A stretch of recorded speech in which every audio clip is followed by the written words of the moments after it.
para você ter grandes transformações na vida, você precisa ter um conjunto de coisas funcionando. Mas o que eu vou te ensinar hoje é uma coisa só que muda tudo. É talvez o poder que faz as coisas acontecerem na tua vida. Eu tenho, como pesquisador e estudioso da teologia, da filosofia, da história do ser humano, do comportamento humano, do sucesso, da vida financeira, empresarial, ou seja, de como é a vida do ser humano, eu chego à conclusão que existem algumas pessoas que vencem e outras pessoas que, mesmo que tentem muito, não conseguem. Quando a gente fala de vida espiritual, a mesma coisa acontece. Tem gente que recebe dons, tem gente que recebe talentos divinos, tem gente que recebe chamado ministerial, recebe uma missão divina na Terra, e tem gente que, por mais que busque, nunca recebe. Tem gente que sente a presença de Deus, que tem facilidade em ter intimidade com Deus, e tem gente que está sempre distraída. Ou seja, o que diferencia uma pessoa de outra? Porque uma pessoa, a espiritualidade é algo tão intenso na vida dela, e na outra, por mais que ela tente ou até queira, não consegue. Hoje eu vou te ensinar um segredo, e é um segredo de sabedoria. Então prepara o seu coração. Você sabe que Jesus esteve 33 anos aqui na Terra? Ou seja, Deus entrou em forma humana, se encarnou, e por 33 anos ele ficou preso, limitado ao tempo. Deus, que é eterno, está completamente fora do cronos, do cronológico, ele por 33 anos se escraviza ao tempo. E durante esses 33 anos, três anos e meio, ele manifesta o seu chamado. 30 anos ele fica numa etapa de preparação, amadurecimento, crescimento, conexões. E 3 anos ele revela tudo o que tinha que revelar e que mudou a humanidade para sempre. A prova disso é que você, acreditando ou não, tendo fé nele ou não, nós estamos em 2025 depois de Cristo. Ele mudou a história, ele dividiu a história. Jesus foi tão impactante que a sua filosofia perdura por milênios e seus seguidores, que antes eram 12, agora são bilhões.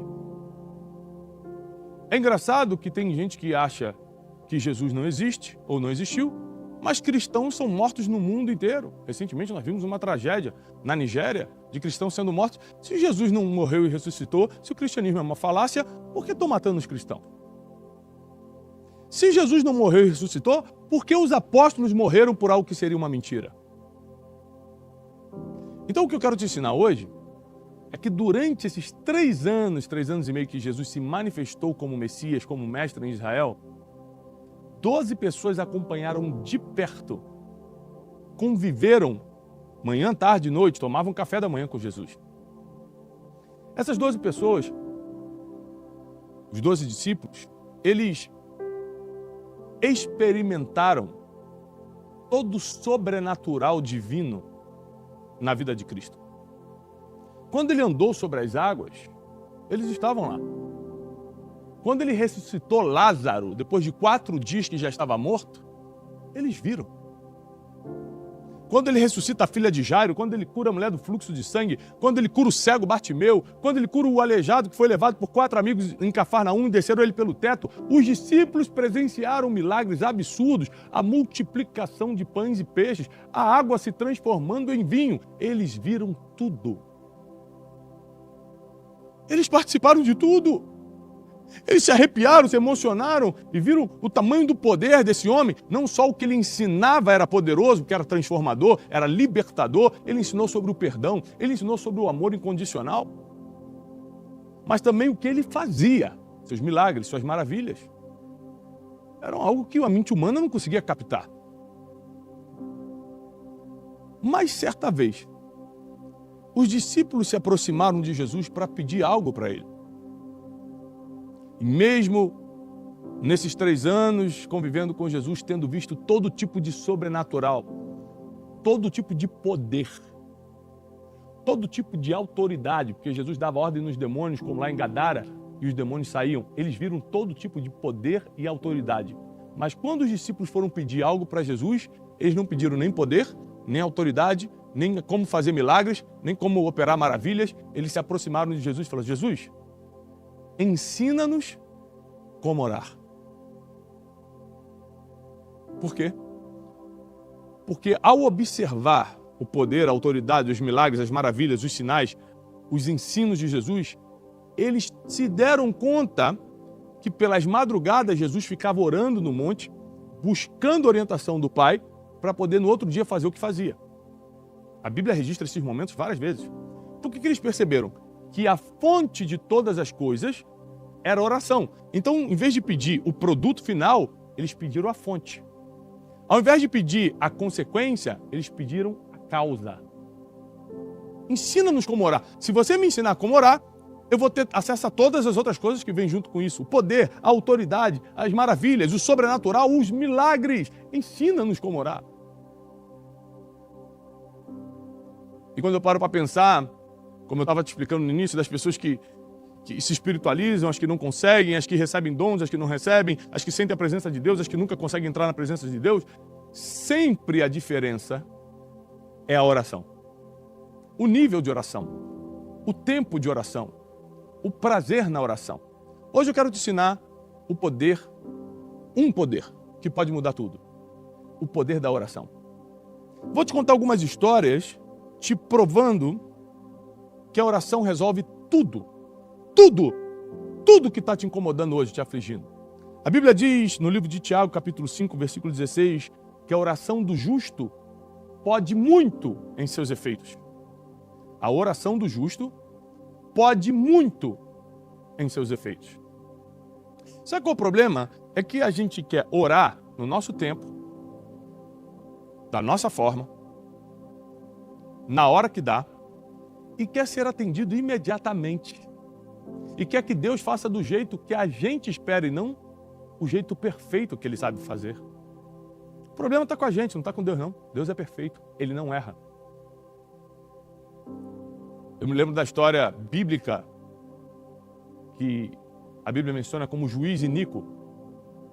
É a história de uma viúva que começa a bater na porta de um juiz que vivia iniquidade, um juiz mau. A Bíblia diz que ele não temia nem a Deus e nem aos homens.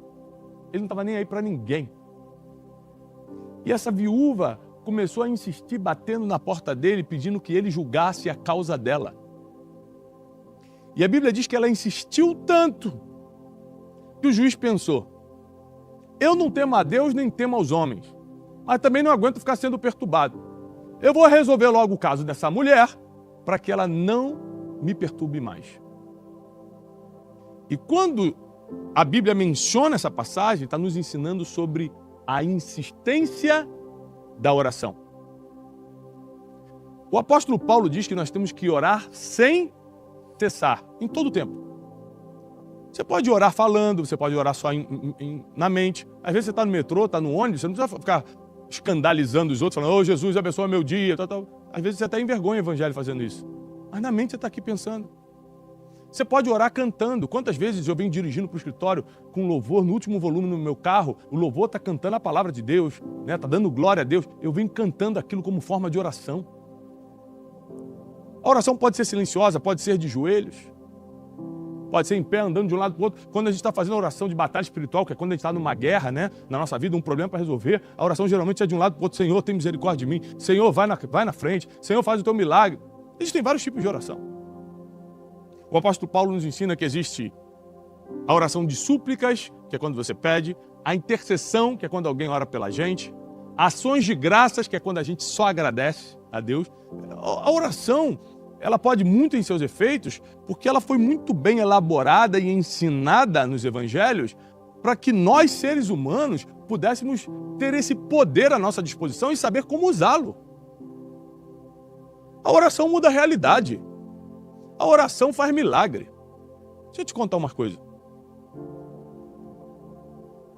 Davi, o rei de Israel, um homem segundo o coração de Deus, comete um pecado terrível. A gente está em 2025, onde está tudo meio que liberado, pode tudo, mas o pecado que ele cometeu, nem em 2025 as pessoas aceitariam. Ele não só toma uma mulher que não era dele, ele manda matar o marido da mulher que era inocente, que era um servo de Davi. para poder ficar com a mulher porque tinha engravidado ela. Ou seja, mais do que um pecado, foi um crime. E a Bíblia diz que Davi, quando é confrontado pelo profeta Natan explica para Davi o tamanho do erro que ele cometeu.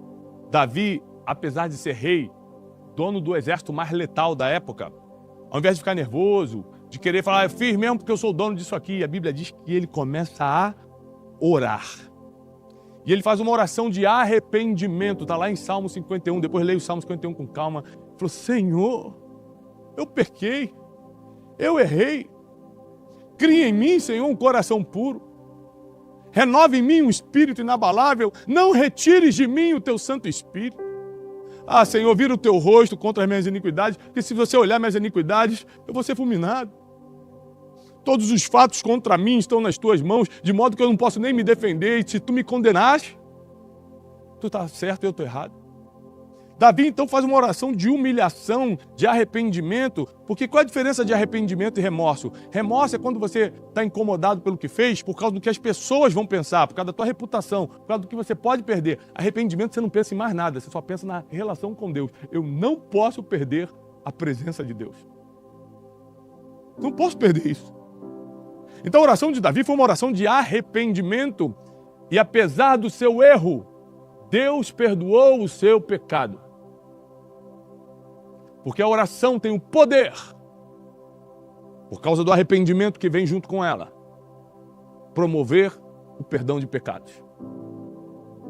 Mas também nós temos a história de Ana, mulher de Eucana, na Bíblia, está lá no primeiro livro do profeta Samuel, que todos os anos subia para uma cidade chamada Siló, para orar a Deus, para sacrificar a Deus e pedir pelo milagre dela, porque ela não podia ter filhos. Ela ia um ano, voltava sem filho. Ia outro ano, voltava sem filho. Ia outro, mas teve um ano. Por isso que o Paulo fala, ora sem cessar. Por isso que Jesus nos ensinou a parábola do juiz Inico, da viúva lá batendo. Você nunca sabe quando vai abrir. Em Eclesiastes diz, lança teu pão sobre as águas, depois de muito tempo acharás.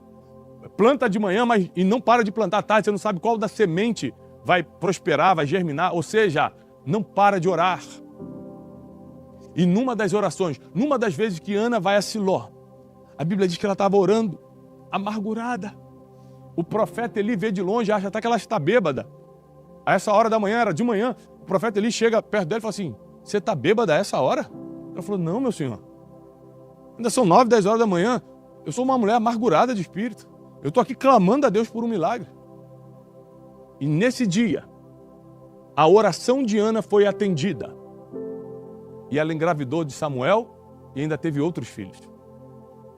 Nós vemos que a oração, ela promove milagre, arrependimento, abre portas e te livra de prisões. A Bíblia diz que o apóstolo Paulo estava preso com Silas. Enquanto orava e cantava, as prisões se abriram. A Bíblia diz que o apóstolo Pedro estava preso. Enquanto a igreja orava por ele, os anjos abriam a porta das prisões. A oração pode muito. A oração transforma tudo. É uma coisa que muda tudo. Então, é tão forte o que eu estou te explicando, que em Tiago, capítulo 1, versículo 5, diz assim, se alguém precisa de sabedoria, e você está na escola de sabedoria, então é porque você quer sabedoria, peça a Deus, porque Ele dá liberalmente. O que é pedir a Deus? Súplica, oração. Então hoje nós temos que tomar uma decisão, se nós queremos viver uma vida relaxada, descomprometida, indisciplinada, ou se nós queremos criar uma rotina espiritual, onde a oração é nossa prioridade, onde nossas guerras são vencidas com a porta do nosso quarto trancado, como diz Mateus. Quando você for orar, tranca a porta do teu quarto, recorre ao teu pai em secreto, e o pai que te vê em secreto te recompensará em público. Como você quer ganhar suas guerras? Como você quer sair dos problemas que você está enfrentando? Como você quer resolver essa situação do teu casamento, da tua vida financeira? Criar teus filhos? Como você quer fazer isso?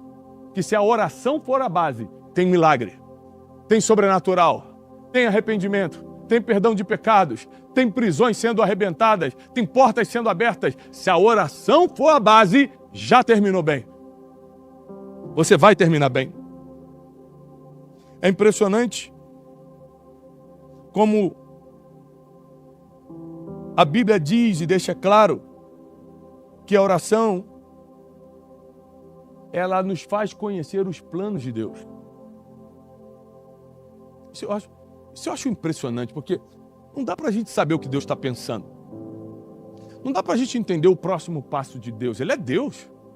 A oração é a única coisa que nos conecta com a vontade de Deus e através da oração Ele nos revela, Ele nos mostra, Ele nos responde. E a gente fica sabendo o que Deus faria.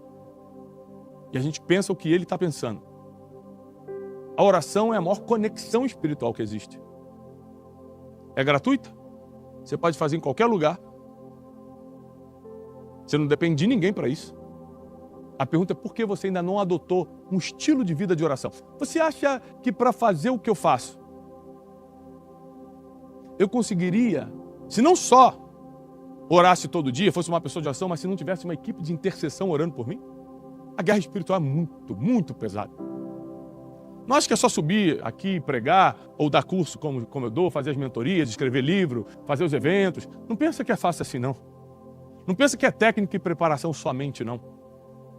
A vida espiritual tem que estar fortalecida em oração.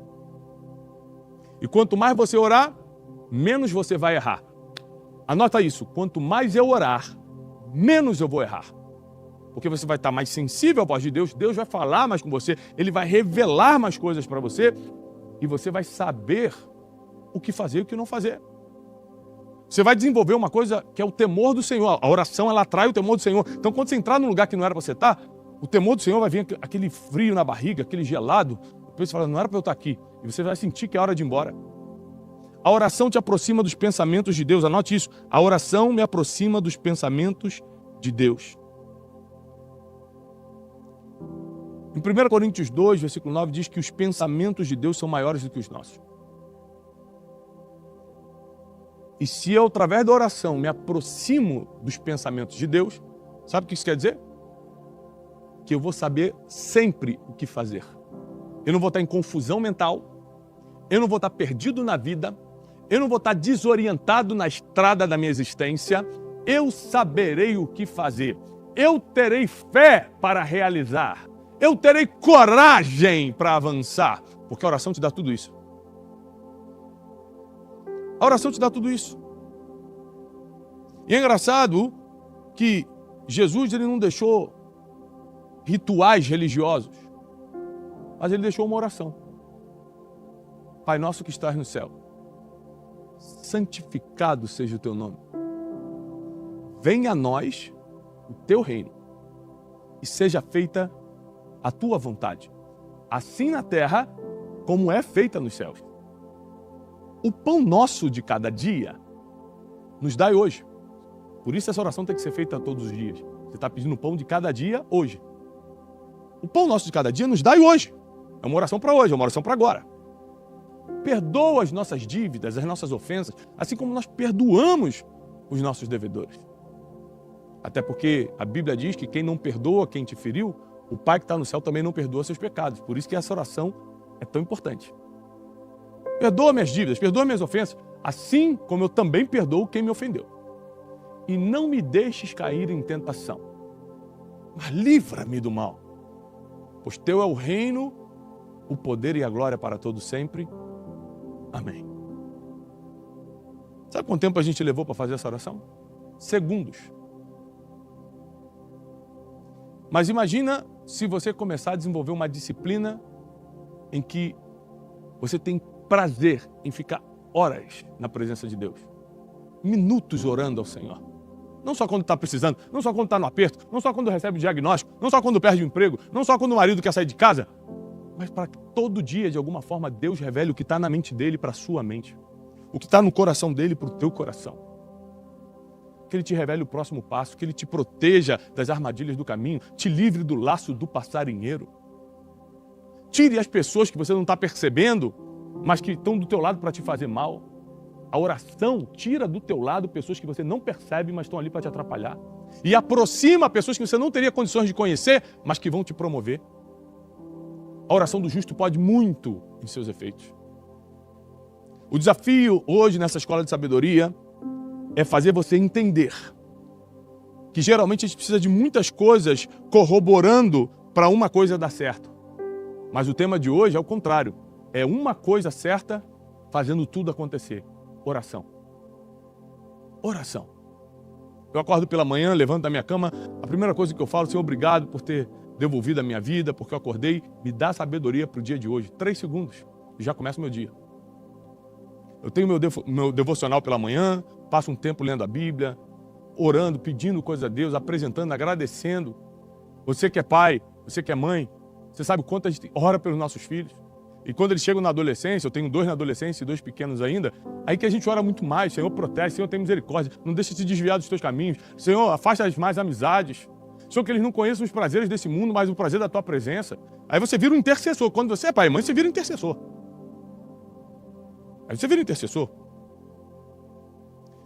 Quando você descobriu o prazer e o poder da oração, quando você tem motivo para agradecer, você se ajoelha e agradece a Deus. Você não acha normal você estar comendo. Por isso que você agradece a oração. Você fala, pô, eu já passei situações na minha vida, eu, Thiago, já passei situações na minha vida que eu não sabia o que ia comer. Então, quando eu estou diante de um prato de comida hoje, eu não oro porque eu sou religioso. Muito obrigado, porque eu sou de uma religião. Eu oro porque eu já sei o que é faltar comida no prato. Então, eu agradeço por Deus permitir eu comer hoje. Quando eu chego em casa do trabalho, eu beijo meus filhos e falo, Deus, obrigado pelo privilégio de ser pai, porque muita gente quer e não consegue. Tudo que eu posso, eu agradeço. A Bíblia diz que nós temos que ter um coração gratos. Temos que aprender a agradecer através da oração. Temos que aprender a orar um pelos outros através da oração. Lembre-se que Jó perdeu tudo, autorizado por Deus, e só foi restituído quando orou pelos seus amigos. Ou seja, de Gênesis a Apocalipse, a oração é o que mudou destinos. Jacó faz uma oração que muda a vida dele para sempre. Ele fala, Deus, se tu me abençoares a partir de hoje, se tu me fizeres atravessar esse Jordão, se tu me protegeres, a partir de hoje, tudo que eu ganhar eu te dou 10%, eu te dou o dízimo de tudo. Jacó fala isso. Aí Deus falou, tá bom. Deus atende a oração dele e prospera Jacó de uma forma sobrenatural. Sobrenatural. Então entende isso aqui.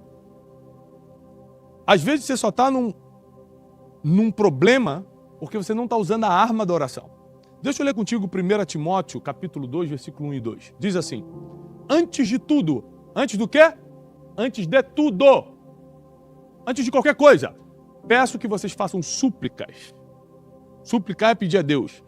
As orações, que é falar com Deus. Intercessões, que é orar por alguém. E ações de graça, que é agradecer a Deus por todos os homens, pelos reis, pelos que exercem autoridade, para que tenhamos uma vida tranquila e pacífica, com piedade e dignidade. Então, uma vida tranquila, pacífica, com dignidade, com piedade, depende da sua oração. É isso que o apóstolo Paulo está falando. Quem escreveu a carta ao Timóteo foi o apóstolo Paulo. O apóstolo Paulo está falando o seguinte, quer ter uma vida digna? Quer ter uma vida com tranquilidade? Tem uma vida de oração. Você que está me escutando, querido aluno, querida aluna, você tem hoje a vontade, a disposição para começar a levar uma vida de oração? Você que está me assistindo em casa, no celular, onde você está me assistindo agora, se você pode digitar, você digita, e quer, e aceita, de coração, não porque eu estou mandando, mas de coração, você vai digitar assim, a partir de hoje eu vou levar uma vida de oração. Pode declarar, pode profetizar isso nos comentários. A partir de hoje eu vou levar uma vida de oração. Sabe como é que eu tomo minhas decisões? É consultando meus conselheiros, não. Meus conselheiros são depois. É dobrando o joelho e falando, Deus, tem misericórdia de mim. Eu tenho conhecimento de algumas coisas, eu tenho conselheiros para acessar, mas é a tua voz que decreta a verdade. Eu me humilho diante de Deus e peço direcionamento para qualquer decisão que eu tenho que tomar. Sabe que muita gente está toda enrolada na vida porque tomou decisão baseada até em emoções e sentimentos, mas não no direcionamento divino. Se mudou, vou me mudar. Vou mudar de país. Porque está todo mundo indo. Não orou pedindo permissão a Deus, sinais a Deus. Lembre-se que foi a oração de Jonas que tirou ele do ventre do grande peixe. Ele ficou 3 dias engolido por um grande peixe, porque estava desobedecendo a Deus, num navio indo para Tarsis, ao invés de ir para Nínive. Foi engolido por um grande peixe, porque jogaram ele no mar. E quando ele começou a orar, a Bíblia diz que Deus deu ordem ao peixe e o peixe vomitou ele na praia.